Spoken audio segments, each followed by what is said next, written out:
Hola, nuevamente estamos acá con la lección número 11 sobre la toma de decisiones e implicaciones éticas organizacionales. Continuando con nuestra formación, vamos a hablar sobre las características del proceso de toma de decisiones en una organización. Esto es bien importante, vamos a ver cómo lo debemos manejar, de qué forma. Como lo dice en la diapositiva, la toma de decisiones es una parte importante de la actividad administrativa. La decisión es la pieza clave de la labor directiva. ¿Por qué de los directivos? Porque los directivos de diversos niveles en los que se encuentren deben tomar decisiones fundamentales y adecuadas para el buen funcionamiento de la misión y visión de las empresas, con las características fundamentales que debe tener y de las cuales vamos a nombrar y vamos a hablar un poco. Una de ellas es una actividad humana consciente y con propósito, siempre cumpliendo las metas, siempre cumpliendo los planes que tenga proyectados la empresa. De la misma forma, un comportamiento que se base en una orientación de valores y hechos. Es fundamental siempre manejar unos buenos valores, tener actividades adecuadas y que correspondan a la misión que está establecida en la empresa.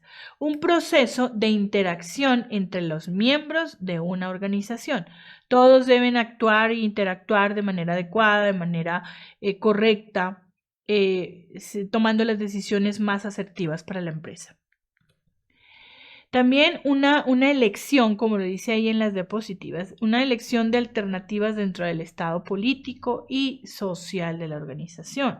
Deben establecer unas alternativas claras que posicionen tanto a las directivas como a su personal que apoya a la empresa.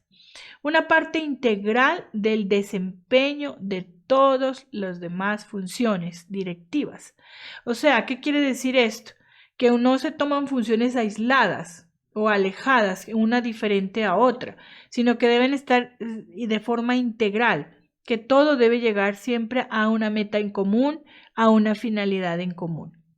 Un elemento inevitable del trabajo diario de los directivos. ¿Por qué estamos hablando que es un elemento inevitable?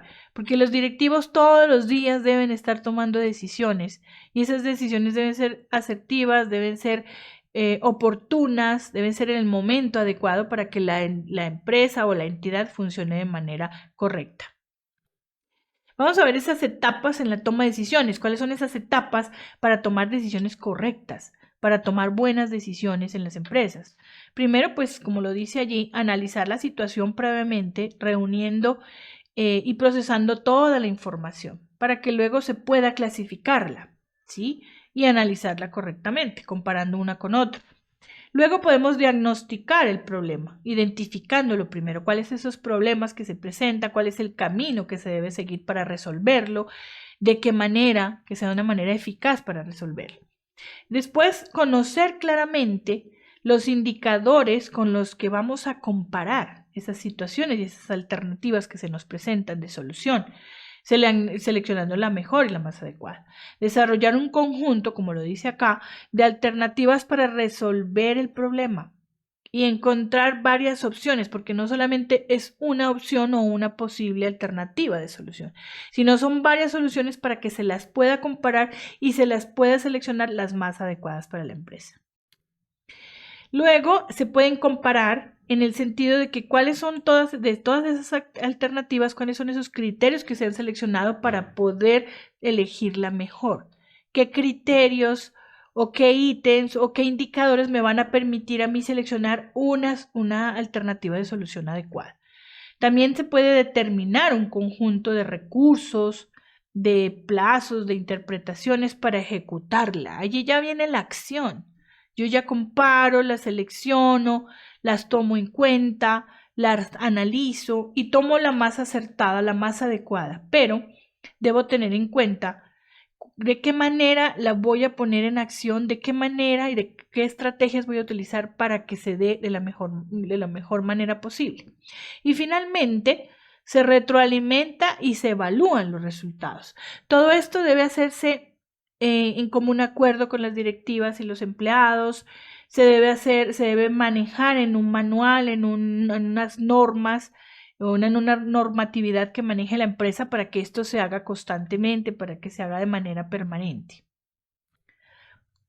Vamos a hablar de las estrategias recomendadas para aplicar. ¿Qué estrategias? Aquí viene ya la parte donde tú aplicas una serie de estrategias y unas actividades muy interesantes, que son actividades motivantes, innovadoras, diferentes, para que tú las puedas poner en práctica y obviamente lo hagas motivado para colaborar, para apoyar, para ayudar, ¿sí? Entonces aquí te presento algunas. Por ejemplo, ahí como lo dice en la diapositiva, el diagrama de árbol de decisiones. ¿A qué se refiere? Es un tipo de gráfico que te muestra cómo una decisión puede generar resultados diferentes. ¿Recuerdas que te decíamos que tú seleccionas varias alternativas de solución, las comparas y luego defines cuál es la más acertada? Entonces el diagrama de árbol te lo permite porque te presenta varias opciones o tú puedes esquematizar y graficar esas opciones. También está el método Delphi.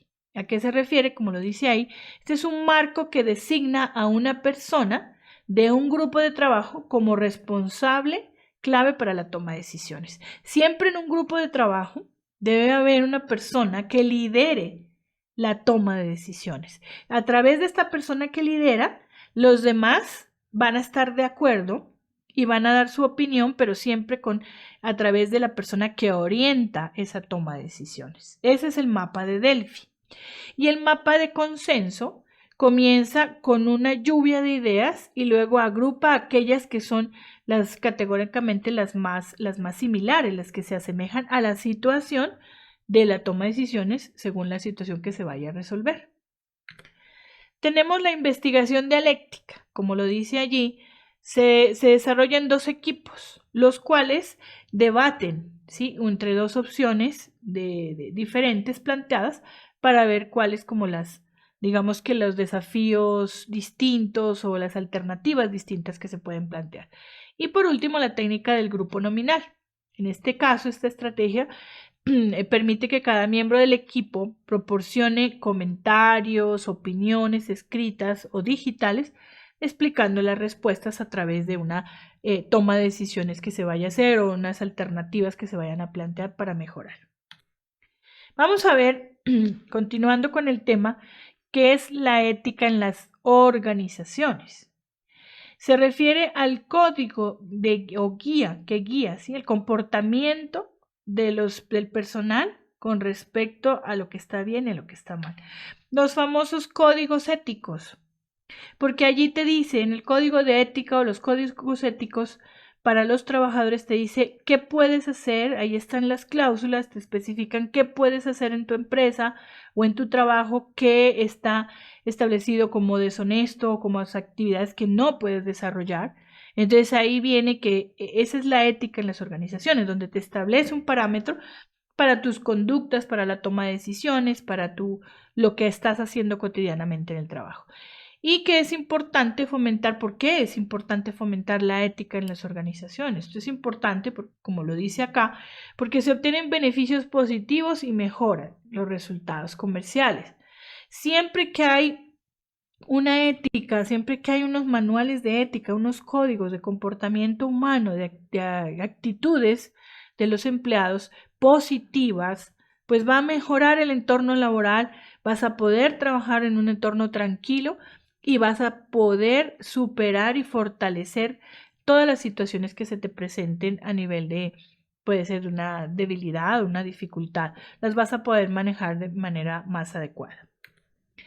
Importancia de medir y premiar la ética en la organización. Y eso es fundamental, centrar la atención en lo que se está midiendo. Siempre hay unos indicadores. ¿Qué quiere decir eso de medir? A través de unos indicadores que establecen las empresas, donde te dice, esos indicadores te permiten sacar unos porcentajes y unas estadísticas y te dicen en qué porcentaje se encuentra el indicador, por ejemplo, de atención al usuario o el indicador de cumplimiento de funciones, entonces del empleado, y ahí te va a dar unos porcentajes, esos ítems o indicadores que te van a permitir evaluar y medir para poder establecer mejoras de acuerdo a lo que tú estás desarrollando en tu empresa. Señala también las prioridades de la empresa, ya que tienen muchos objetivos que cumplir y eso te va a permitir cumplir los objetivos y valorar al mismo tiempo el trabajo. Entonces es fundamental para establecer compromisos, para lograr motivar al equipo de trabajo, para que el equipo de trabajo se fortalezca y los mantengas muy bien. Entonces, eso que mides del trabajo de cada uno de los empleados, pues te va a permitir lograr digamos, una empresa mucho más estable y más sostenible. Gracias por tu atención. Te espero en la próxima lección, que vamos a hablar sobre las decisiones éticas en situaciones de presión, que es bien importante. Entonces nos vemos pronto.